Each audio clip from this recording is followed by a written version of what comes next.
नमस्कार बंधुरा ঐশীস किचेने सबाइके जानाई स्वागत। प्रतिदिनेर मतो आज आमी एकटा नतून रेसिपि निये चले एसेछि। आज आमी बानाबो झिंगे पोस्त। बाड़ीते तो आमरा सबाई झिंगे पोस्त बानाई। आमार मतो करे एकबार बाड़ीते झिंगे पोस्त बानिये खेये देखुन। आपनारा बाड़ीते एभाবেই बानाबेन, एटा खेते दारुण लागे। प्रथमेই গ্যাসে কড়া বসিয়ে দিয়েছি। কড়াটা গরম হলে দিয়ে দেব সরষের তেল। এই তেলটাকে ভালো করে গরম করে নেব। তেলটা গরম হলে এর মধ্যে আমি দিয়ে দেব হাফ টিস্পুন পাঁচফোড়ন, দিয়ে দেব তেজপাতা। ফোড়নটাকে কয়েক সেকেন্ড আমি একটু ভেজে নেব।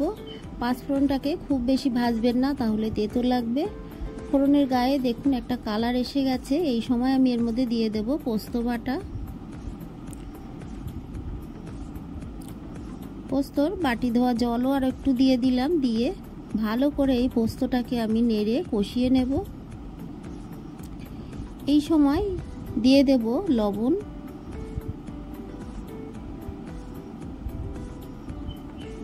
দিয়ে পোস্তটাকে খুব ভালো করে কষিয়ে নেব। পোস্তর কাঁচা গন্ধ না যাওয়া পর্যন্ত এটাকে নাড়তে হবে। আমার এই রেসিপিটি আপনাদের ভালো লাগলে প্লিজ আমার চ্যানেলটিকে সাবস্ক্রাইব করে পাশে থাকা বেল আইকনটি ক্লিক করে দেবেন। তাহলে আমি যখন কোনো নতুন ভিডিও ছাড়ব আপনাদের কাছে পৌঁছে যাবে। দেখুন পোস্ত দিয়ে তেল বেরিয়েছে। পোস্তটা খুব সুন্দর করে আমি কষিয়ে নিয়েছি। এরকম ভাবে পোস্তটাকে সুন্দর করে কষিয়ে নিতে হবে।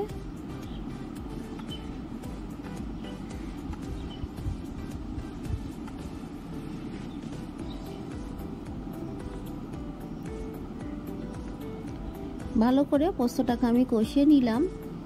এই সময় এর মধ্যে কেটে রাখা ঝিঙে আলু দিয়ে দেব।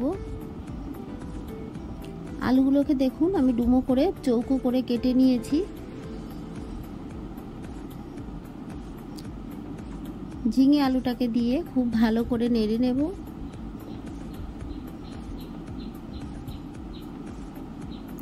পুরো রেসিপিটি আপনারা দেখবেন, শেষে দেখবেন আমি একটা জিনিস দেব, সেটা দিলেই ভালো লাগে বেশি যে কোনো পোস্ত রান্নায়।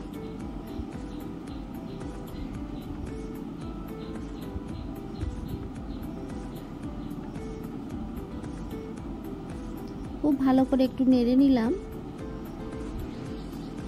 এই সময়ে দেখুন আমি পোস্ত যে বাটিটায় রেখেছিলাম বেটে, সেই বাটি ধোয়া জল অল্প একটু দিয়ে ঢাকা চাপা দিয়ে দিলাম।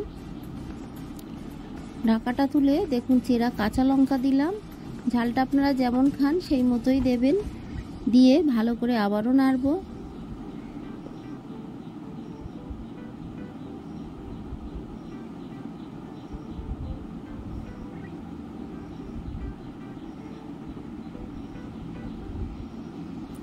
খুব ভালো করে নেড়ে নিলাম। তারপর ঢাকা দিয়ে আমি কয়েক মিনিট এইভাবে রেখে দেব।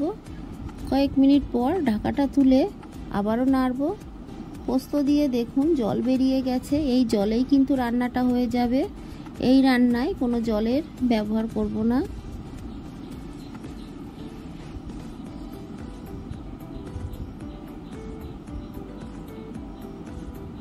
আবারও ঢাকা চেপা দিয়ে কয়েক মিনিট আমি রেখে দেব। ঢাকাটা তুলে আমি ভালো করে নেড়ে দেব। ঝিঙে দিয়ে দেখুন কতটা জল বেরিয়েছে। এই জলটাকে শুকিয়ে নেব। আলুগুলো মোটামুটি সিদ্ধ হয়ে গেছে, আরও একটু সিদ্ধ হতে বাকি আছে। এই সময় আমি একটু চেখে দেখে নেব লবণ ঠিক আছে কিনা।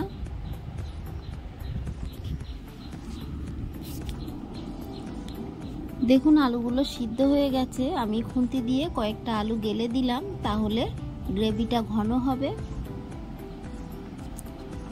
তরকারিটা মাখো মাখো হবে। তাই আপনারা একটু আলু গেলে দেবেন। সবশেষে আমি হাফ টিস্পুন চিনি দিলাম। তবে যারা মিষ্টি খান তারা দেবেন, যারা মিষ্টি খান না তারা দেবেন না। এমনিতেই দেখবেন ঝিঙে আলু দেয়া আছে, দুটো থেকেই একটু মিষ্টি লাগে। সবশেষে আমি হাফ টিস্পুন সর্ষের তেল দিলাম। যে কোনো পোস্ত রেসিপিতে আপনারা অবশ্যই সবশেষে একটু সর্ষের তেল দিয়ে ভালো করে মিশিয়ে নামিয়ে নেবেন। দেখবেন স্বাদটা দ্বিগুণ হয়ে যায়, খেতে দারুণ লাগে।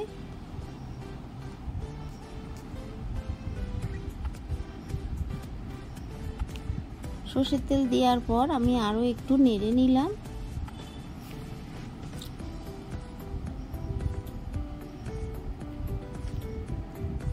গ্যাসের ফ্লেমটাকে আমি অফ করে দেব। দেখুন রান্নাটা হয়ে গেছে।